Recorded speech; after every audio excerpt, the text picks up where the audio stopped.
नमस्ते सभी श्रोता बंधुओं को। साहिब सत्यबंदगी। आज की चर्चा बड़ी ही मार्मिक होगी।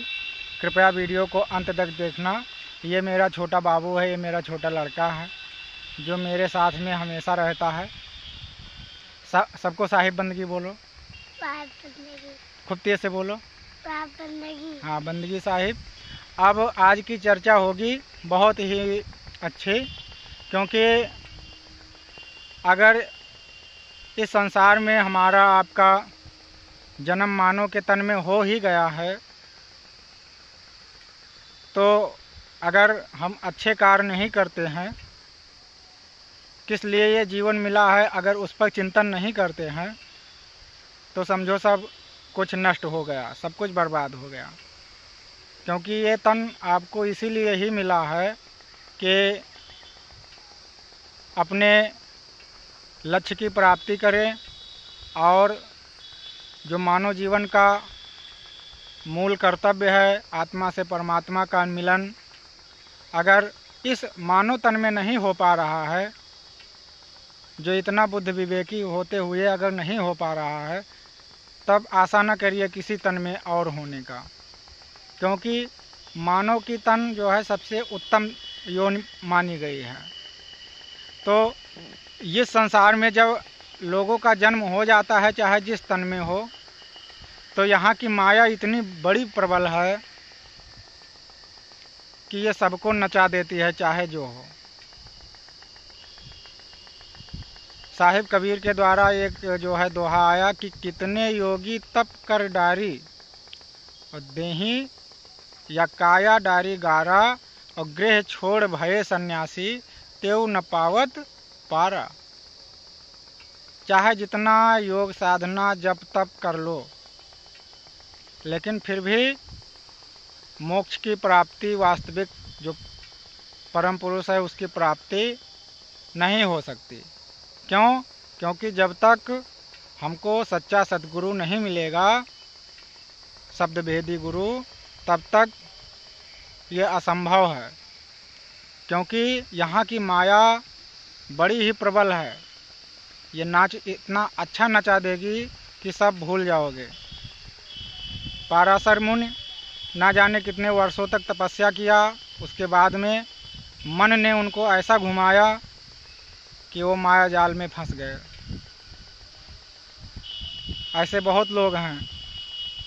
वर्तमान समय में न जाने कितने साधु संत हैं जो निकले थे अच्छे कार्यों के लिए, योग साधना में अच्छी उनकी बनी थी, लेकिन मन ने उनको घुमा दिया और अनाप शनाप गलत सलत कार्य करके जो है बुरे तरीके से देश में फेमस हो गए।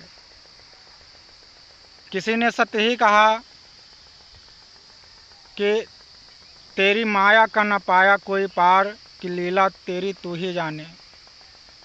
एक गीत निकला था बहुत अच्छा, इसको मैं गुनगुना कर बता रहा हूँ कि तेरी माया का ना पाया कोई पार, कि लीला तेरी तू ही जाने। तेरी माया का ना पाया कोई पार, कि लीला तेरी तू ही जाने।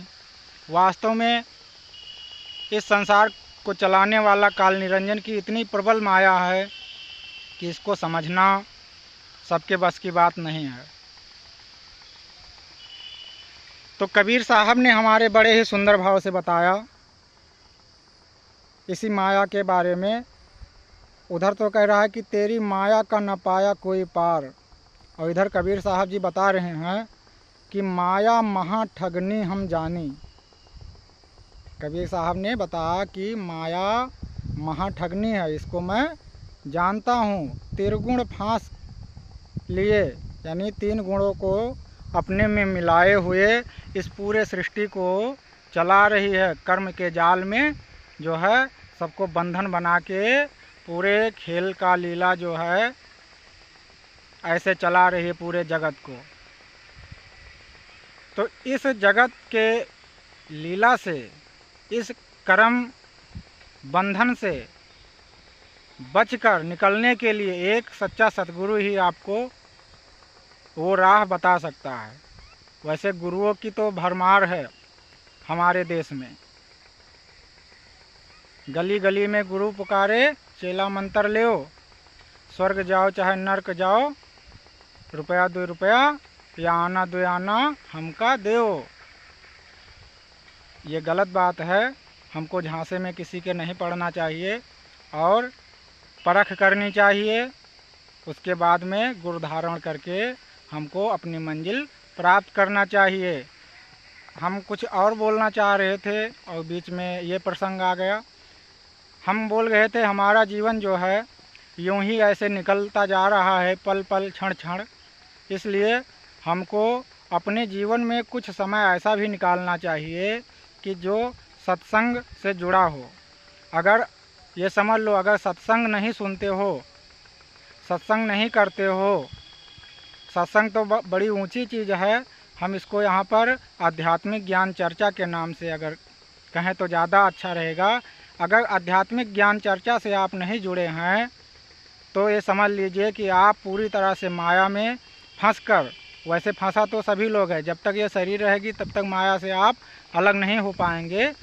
बस वैसे मैं थोड़ा अपने तरफ से दूसरी टाइप से बोल रहा हूँ कि अगर अपने जीवन में सत्संग से नहीं जुड़ते हैं या आध्यात्मिक ज्ञान चर्चा से नहीं जुड़ते हैं कहीं भी, तो ये पक्का समझिए कि आपका जीवन यूं ही ऐसे बीत रहा है और ऐसे बीतते बीतते ये जो कीमती समय मिला है जीवन का, ये सब बर्बाद हो जाएगा।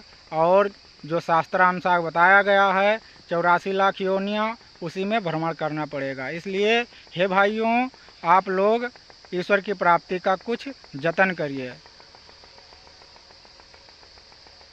धन्यवाद। जय हिंद, जय भारत। साहिब बंदगी।